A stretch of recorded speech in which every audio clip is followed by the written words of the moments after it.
ನಮಸ್ಕಾರ ಎಲ್ಲರಿಗೂ. ಇವತ್ತು ಶ್ರಾವಣ ಶನಿವಾರ ಆಂಜನೇಯ ಸ್ವಾಮಿ ದೇವಸ್ಥಾನಕ್ಕೆ ಹೋಗ್ತಾ ಇದ್ವಿ.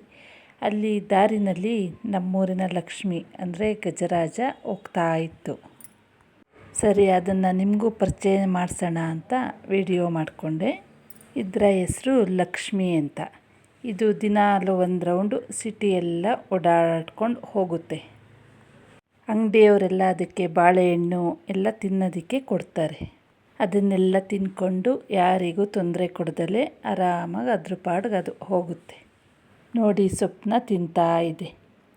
ಸರಿ, ಬನ್ನಿ ಆಂಜನೇಯ ದೇವಸ್ಥಾನಕ್ಕೆ ಹೋಗೋಣ. ಶ್ರಾವಣ ಮಾಸದ ಶನಿವಾರಗಳು ಆಂಜನೇಯ ಸ್ವಾಮಿಗೆ ತುಂಬ ವಿಶೇಷವಾದ ದಿನಗಳಾಗಿರ್ತವೆ. ಈ ಶ್ರಾವಣ ಮಾಸದ ಶನಿವಾರದ ದಿನ ಆಂಜನೇಯ ಸ್ವಾಮಿಗೆ ಅರ್ಚನೆ ಮಾಡಿಸುವುದರಿಂದ ನಮ್ಮ ಎಲ್ಲ ದೋಷಗಳು ನಿವಾರಣೆಯಾಗುತ್ತವೆ.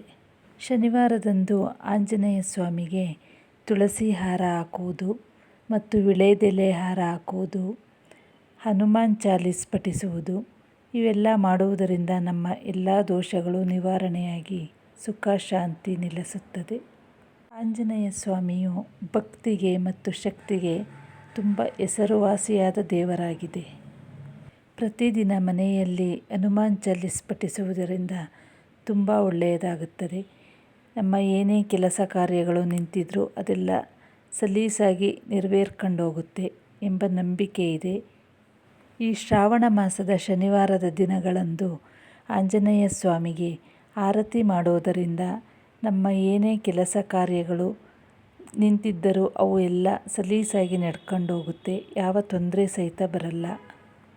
ಯಾರಿಗೆ ಶನಿ ದೋಷ ಇರುತ್ತದೆಯೋ ಅವರು ಈ ಆಂಜನೇಯ ಸ್ವಾಮಿಗೆ ಪ್ರತಿ ಶನಿವಾರ ಹೋಗಿ ಎಳ್ಳು ಬತ್ತಿ ಹಚ್ಚೋದು, ಪ್ರಾರ್ಥನೆ ಮಾಡುವುದು ಮತ್ತು ಬೇಡಿಕೊಂಡರೆ ತುಂಬ ಒಳ್ಳೆಯದಾಗುತ್ತದೆ. ಪ್ರತಿ ವಾರ ಆಂಜನೇಯ ಸ್ವಾಮಿಗೆ ಶನಿವಾರದಂದು ಹೋಗಿ ಎಳ್ಳು ಬತ್ತಿ ಹಚ್ಚುವುದರಿಂದ ಶನಿದೋಷ ನಿವಾರಣೆ ಆಗುತ್ತೆ. ಜೈ ಆಂಜನೇಯ. ವಿಡಿಯೋ ಇಷ್ಟ ಆದರೆ ದಯವಿಟ್ಟು ಲೈಕ್ ಮಾಡಿ, ಸಬ್ಸ್ಕ್ರೈಬ್ ಮಾಡಿ, ಕಮೆಂಟ್ ಮಾಡಿ. Thank you.